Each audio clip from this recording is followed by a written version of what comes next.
All right, Shalom. First off, give all praise to Yahweh, Bashem Yahushai, Bashem Krakadosh, the honors to the apostles and the elders of the GMS.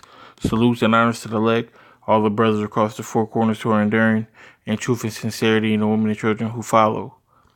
So, as you can see in this article, and as I'm about to read, um, it's a major step into a potential race war going on right now. I was at work yesterday and I was talking to a Issacharite chick, and she was telling me about how all the people are coming from Mexico to the border, and so I looked it up and I was like, whoa, wow, I got to do a video on this, but I'm gonna go ahead and play this video and then we're gonna get it in from there.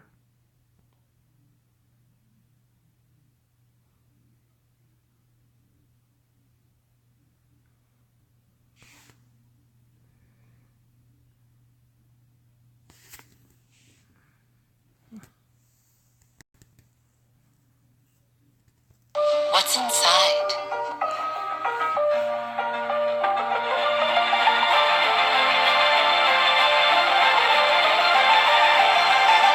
Possibilities. What we deliver by delivering. After 24 hours stuck on a bridge between nations, the caravan finds another way. Most go back to the Guatemala side and pay a few pesos for an inner tube ride, while others pry a hole in the fence and jump. While the stress of it all is too much for the sick and the weak, a few of the strongest manage to scavenge a ladder and rope and come back to help others down, including a mother named Rosaline. The migrants on the bank of the Suchiate gasp and cheer as she is lowered to the raft. Si se puede, they chant. Yes, we can. After a splash of relief from the heat and the thirst, she looks up anxiously for her babies. A 5-year-old daughter named Candy, a 3-year-old son named Carlitos.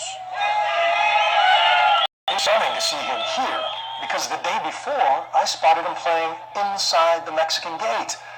The little boy was fascinated by the riot gear and helmets, and one member of the Federales displayed touching humanity amid all the chaos. I assumed his family was among the lucky few allowed through for processing, but they were actually separated from Candy in the tear gas panic. So Rosaline went back to find her and another way north. What made you decide to climb onto that ladder? Cumplir el sueño que yo tengo. To complete the dream that I have. Esa es mi mentalidad. This bridge, this river, they can't stop me, she says. I am an all-terrain woman. ¿Sí? But there are people who see what just happened and would say you're using your child as a shield to break the law. No nos están usando los niños, ¿verdad? I don't think we're abusing the kids, she says. We can't leave them at home. They have to eat. I want them to study, have a good future. I do this for my kids. They just want the same things that we want for our kids here. I mean, that's why they trying to come here, for a so-called better life. But at the end of the day, America's gonna be destroyed, and this is all part of the Most High's algorithm, the Most High's plan, to take this place out, man. So I'm if you want to keep watching the video, you know what I'm saying, I'll provide the link in the description. Basically, it's just them talking about how she really wants to be here or whatnot. But it says migrant caravan presses north toward U.S. border. All right. So it says the migrant caravan is currently resting in the Mexican town of Huexla. They'll resume their journey to the U.S. border early Wednesday, according to the caravan organizers. It's unclear whether the caravan will be allowed to reach the Mexican border. Mexican authorities previously outlined their plan to respond to the caravan once they arrived at the Mexican border. So that's what we just seen.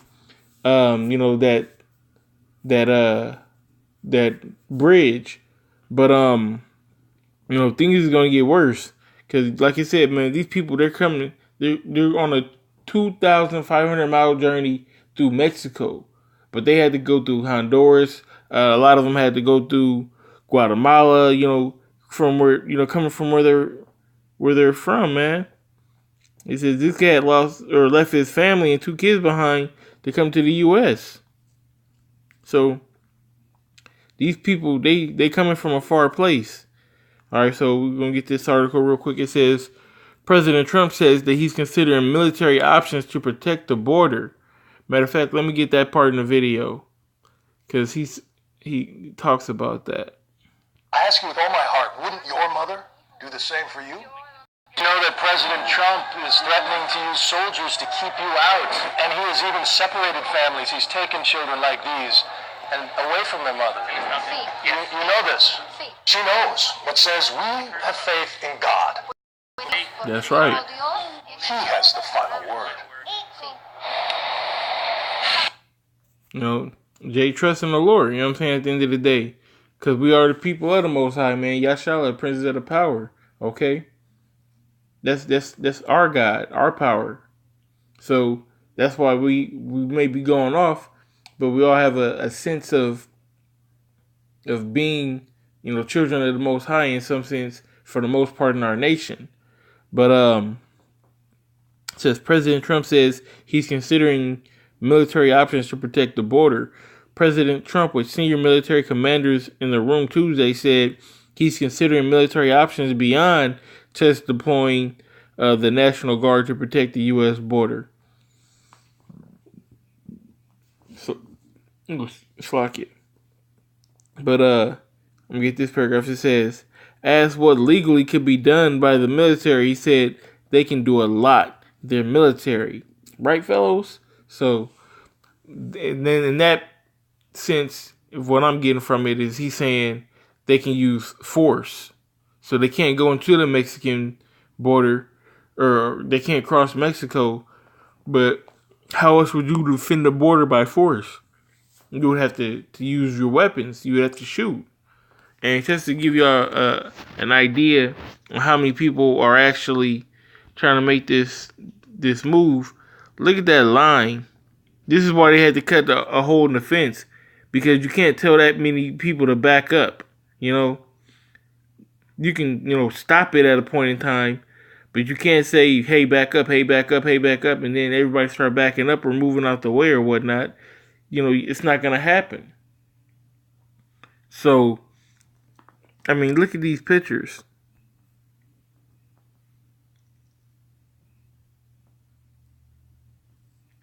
All right, that might be something. That's Flocky. That's something different. But this is on point right here. This one is on point. But let me get these scriptures real quick. This is Matthew 24:6. It says, and you should hear of wars and rumors of wars.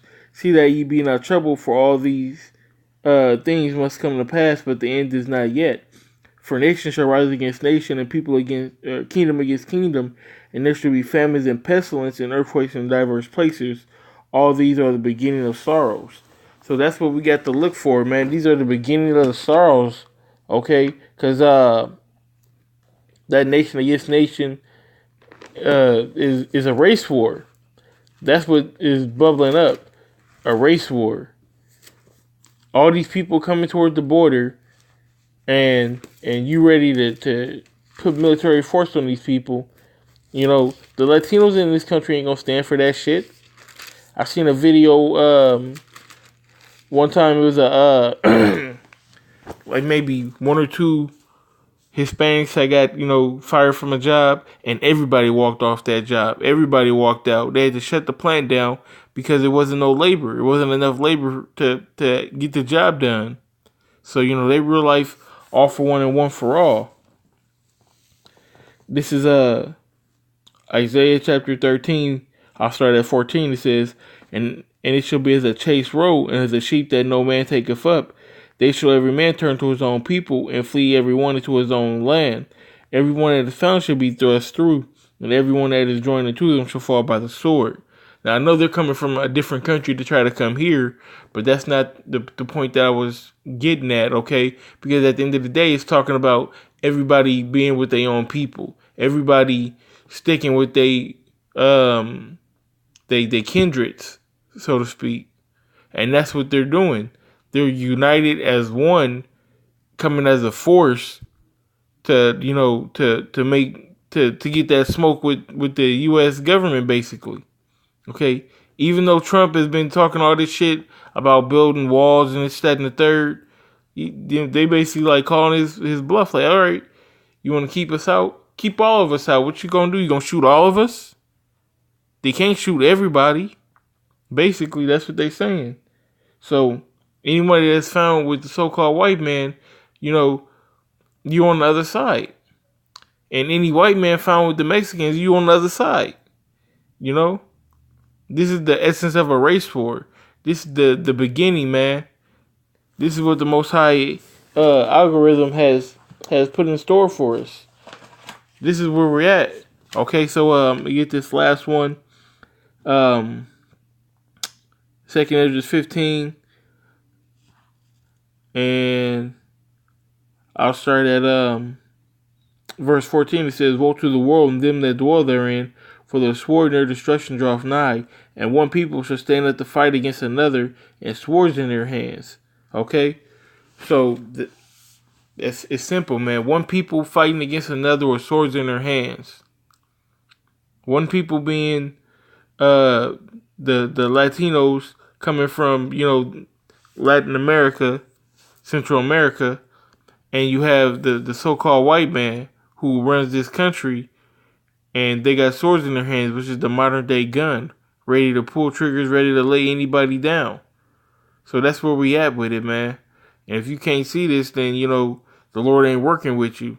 Lord willing that you can see this, Lord willing you get this info and do well with it. With that being said, I want to give all praise that's called law to Yahweh Bashem Yahushai Bashem Rakar the honor to the apostles and the elders of GMS. Salutes and honors to the elect, all the brothers across the four corners who are enduring, and truth and sincerity and women and children who follow. Shalom.